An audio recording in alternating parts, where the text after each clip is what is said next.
a representante do Ministério Público do Trabalho, Rúbia Canabarro, que usará a palavra por 5 minutos. Nós estabelecemos um piso, vamos dizer assim, de 5 minutos, tolerando um pouquinho a ampliação de cada um, mas pedindo que todos se contenham esses 5 minutos para que todos possam falar. A ideia é que todos possam falar nessa audiência pública que está sendo transmitida ao vivo pela TV Câmara e pela Rádio Legalidade. Bom dia a todos e a todas. Inicialmente, rapidamente, eu gostaria de cumprimentar oficialmente o vereador Marcos Cunha, na pessoa de quem eu cumprimento todas as demais autoridades aqui presentes. E também gostaria de fazer um agradecimento especial à minha conterrânea, amiga de adolescência, Sheila Melgarejo. Enfim, que as voltas que a vida dá permitiu que a gente se reencontrasse aqui em Pelotas, num momento assim tão especial. Mas é na pessoa dela que eu gostaria de cumprimentar todos os integrantes, assim, os representantes da sociedade aqui presentes, que estão atentos e cada um a seu modo fazendo a sua parte, no sentido de tentar reverter esse quadro gravíssimo. O tempo é curto, eu tentarei ser breve, mas como representante do Ministério Público do Trabalho, que ao fim e ao cabo é a instituição que tem por fim zelar pela legislação trabalhista, eu me vi forçada a tentar fazer um breve resumo daquilo que, mais diretamente, dessa proposta de emenda constitucional, repercute na questão da legislação do trabalho e, portanto, na vida do trabalhador. Né? Como representante do Ministério Público do Trabalho, embora eu tenha inúmeras outras críticas e outros aspectos gravíssimos que eu entendo que devam ser discutidos e que condenam brutalmente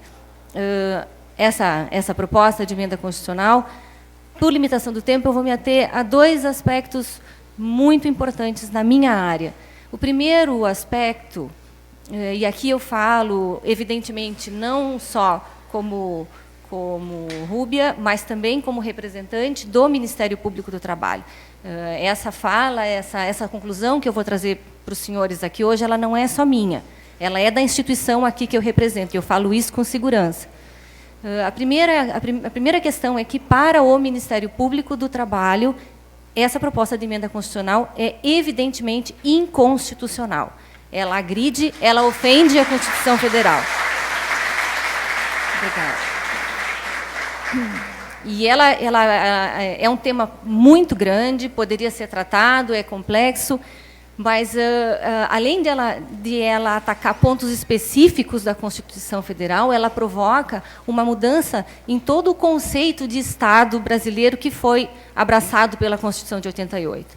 Né? Nós vamos abandonar um Estado de atenção à sociedade para caminhar para um Estado liberal, com o qual a Constituição de 88 não compactua. Então, esse é o primeiro aspecto, a inconstitucionalidade. O outro ponto que me parece bem importante destacar é a insistência do governo com relação à premissa de que a culpa pelo rombo nas contas do país, pelo rombo financeiro do país, é das despesas primárias. Né?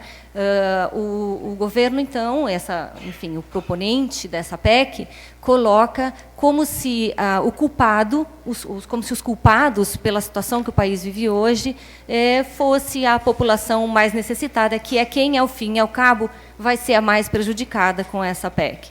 Quando, na verdade, se sabe que esse rombo, há dados concretos que explicam que esse rombo parte muito mais de juros da dívida pública, renúncias fiscais, baixo nível de controle da sonegação fiscal e elevado grau de corrupção.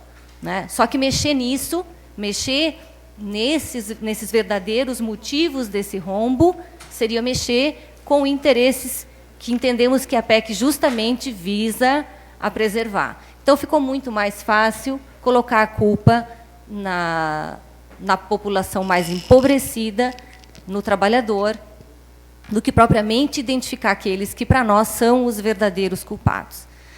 E o outro ponto, indiscutivelmente, é imaginar que, se fixar investimentos em setores como saúde, educação, infraestrutura, por 20 anos, com base no orçamento de 2016, ou de 2017, em termos de saúde e educação, já que foi prorrogado para 2018 a proposta de vigência da PEC nesse sentido,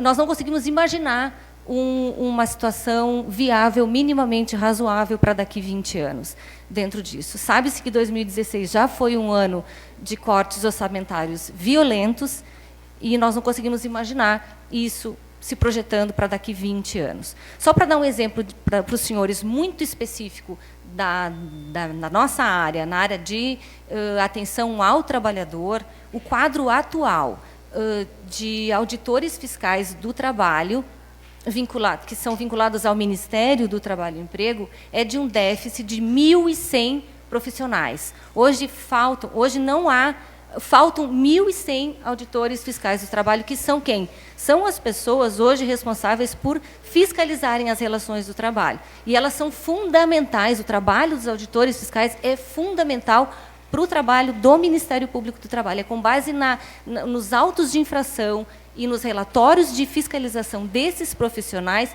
que nós, do Ministério Público do Trabalho, conseguimos fazer a nossa parte em relação ao resgate da dignidade do trabalhador. Hoje, nós já temos um déficit de 1.100, porque não acontece, não é feito concurso há muitos anos.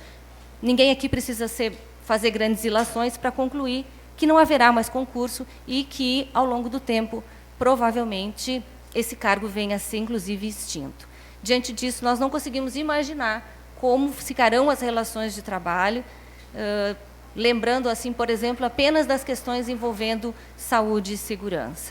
Então, por tudo isso e por tudo mais que se tem à disposição, existe muito material bom à disposição para quem quiser ter mais informações, mas, por tudo isso, o Ministério Público do Trabalho entende que essa PEC não pode ser aprovada e pede aos vereadores aqui de Pelotas, que uma pena, infelizmente, poucos estão aqui presentes, o que é sintomático, e nós precisamos ficar atentos a isso, lembrar detalhadamente de quem não está aqui hoje. O nosso pedido é, formalmente, para que essa PEC seja rejeitada, para que ela não seja aprovada. Muito obrigada. Muito obrigado.